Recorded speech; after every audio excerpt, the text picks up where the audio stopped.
Hey everyone, welcome to the studio. Today we're going to learn all about playing chord melody arrangements.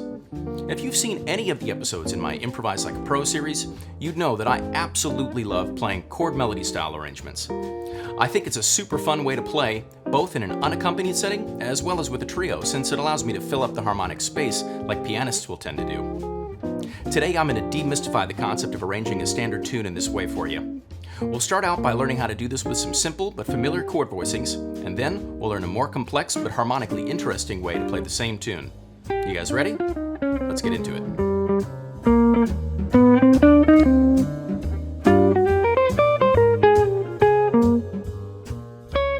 Before we get into the real meat of today's lesson, I should explain some basic concepts. When we play a chord melody arrangement, we're sort of treating it like how a big band arranger might. This means that most things are going to be homophonic.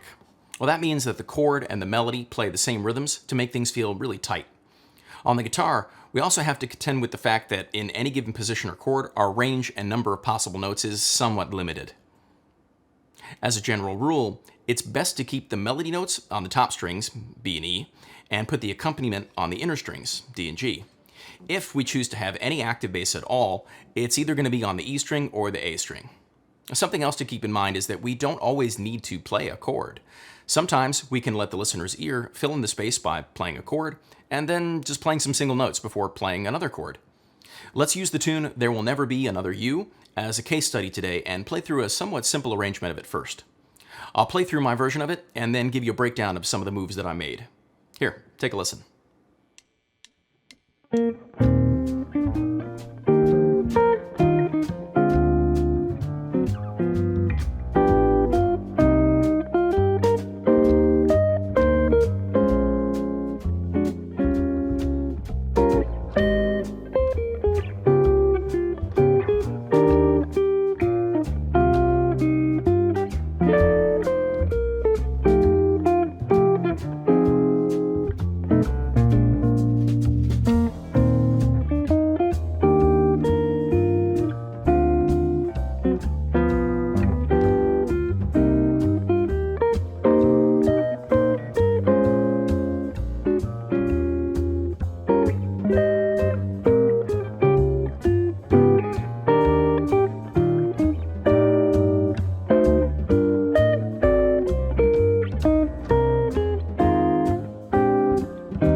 Most of the moves I make here are really just about keeping a chord with the melody note on top happening on the strong beats 1 and 3.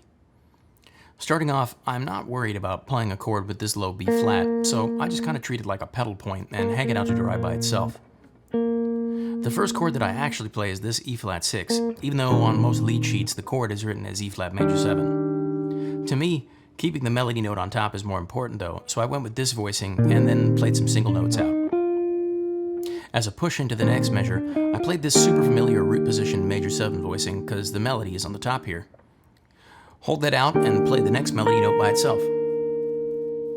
Moving ahead is where I get my first chance to play a really nice move that illustrates my philosophy about playing chord melody pretty clearly. The melody note here is an F, the ninth of the E flat, so I can play this E flat major 9 voicing, and then I just play a single note without worrying about holding over the chord. Your ear is going to fill up that space on its own. Then I play another push into the next measure, just using a pretty standard D half diminished voicing because, again, the melody note F is on the top here. This is the end of the first phrase, and so this F note gets held out for quite a while. It'd be pretty boring to just let that thing hang out on its own, so I can do some comping here by just playing this to get into the G7. Basically, it's a tritone sub 5 of 5 move that works really well, but I keep it kind of minimalist by playing only the 3rd and the 7th. Moving into the next phrase, I get this, voicing for G7, and then hold it out and resolve the melody note. That takes me nicely to the next phrase, which starts out with an E flat in the melody, so I can just play this standard C minor 7 chord. The rest of the arrangement follows a similar structure, but there's just a couple more moves I want to highlight here. First up is this passage that takes me from C minor 7 to this F13 sharp 11 chord. Nothing structurally here has changed about the way I'm playing it, but I just want you guys to get a closer look at this voicing because I think it's really good. Then, coming out of the first half of the tune, I use that tritone sub 5 of 5 move to take up some space at the end of the phrase like this. This time though, I do a little bit of work on the bass to make it sort of like a pedal point to the 5 chord. Last thing I'll take a look at here in depth is the final 8 bars. Listen to those again one more time.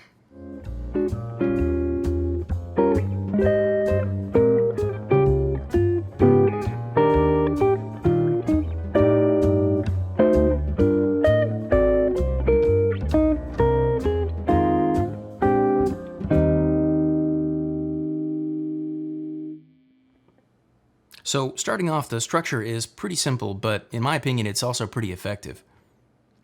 The thing I really want to highlight here is this chord. This is the chord that I use when most lead sheets will call for an A7 chord. To me, this is more reminiscent of something a lot of old standards do, and it's not a dominant chord. Usually, at a really dramatic part of the tune, it'll take us down to the relative minor, but put the 6 in the bass, which is a half diminished chord. Then, we go cycling back on the circle of fifths till we land at the home key.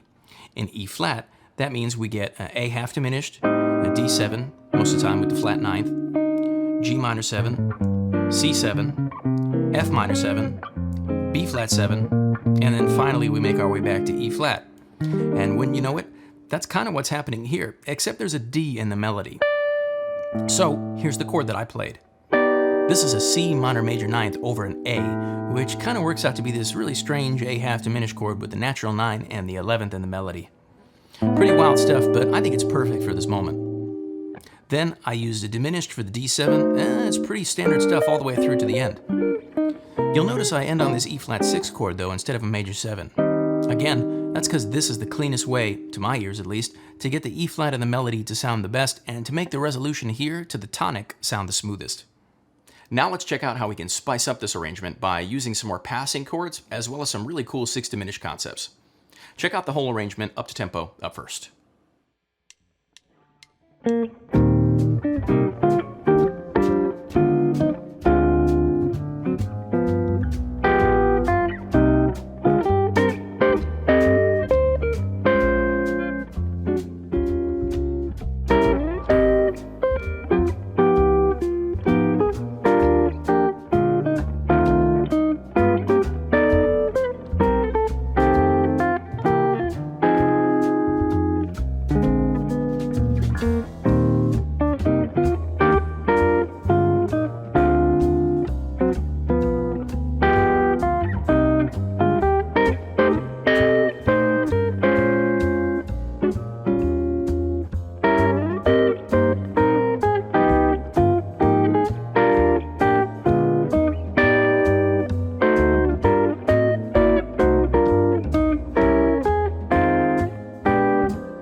Right off the bat, I bet you guys noticed just how much more movement is happening in this version of the arrangement.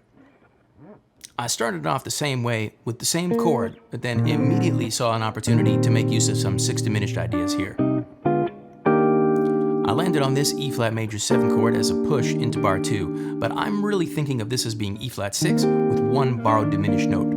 I then changed to B flat 6 before using part of the E flat 6 diminished scale to get me to D half diminished. I did the same comping bit here as I did in the more simplified arrangement. The chord I chose for G7 flat 9 is much lusher sounding though. This is kind of a non-standard chord voicing, but I really love it. Don't be afraid to use open strings when the moment calls for it.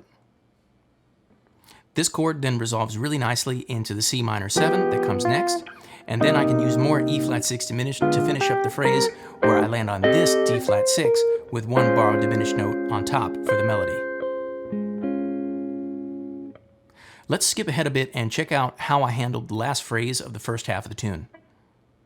Coming into this C minor 7 that has an F in the melody, I chose to use this chord, which is a C minor 6 with the note on top borrowed from the diminished below it. Then I played these partial chords from the E flat 6 diminished scale to get me here to this voicing for F7 sharp 11.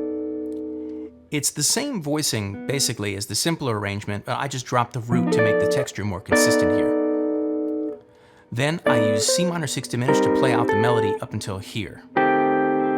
I thought this would sound really cool to tonicize the upcoming 2-5 in E flat by playing this G in the melody harmonized as part of the A flat 6 diminished scale to get me to F minor 7. This particular diminished chord acting as a kind of a C7 flat 9 sound going into the F. For B flat 7 flat 9, to get me back to the top of the form, I played this partial half diminished chord, and then I did this move to make it into a dominant 7 flat 9, and then I did this little trick to play out a little pedal point on B flat to keep things moving. The rest of the arrangement follows a similar structure, so let's just take a close look at one more section. Let's look at the last 8 bars because they're harmonized super densely. I think they sound really good. Here's that section one more time for you to listen to.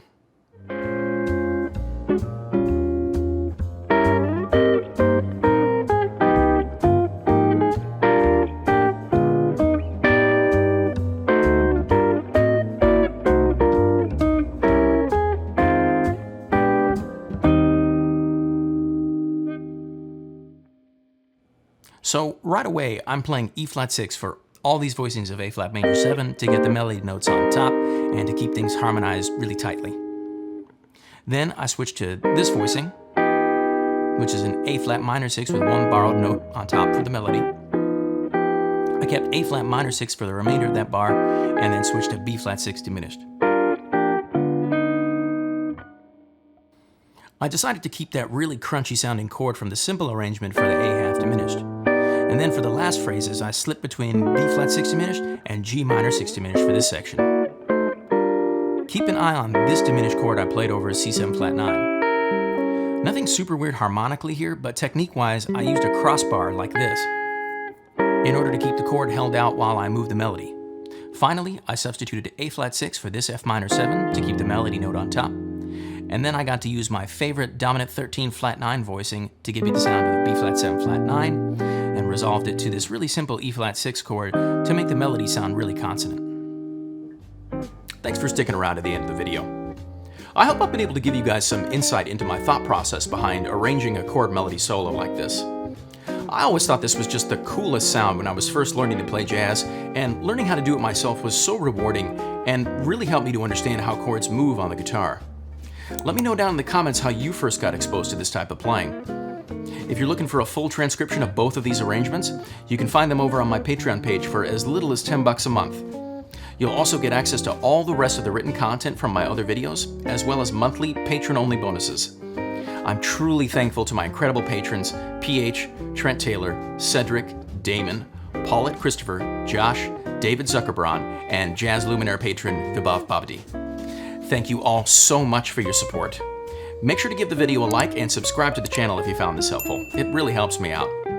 As always, thank you guys so much for watching. I'll see you in the next video.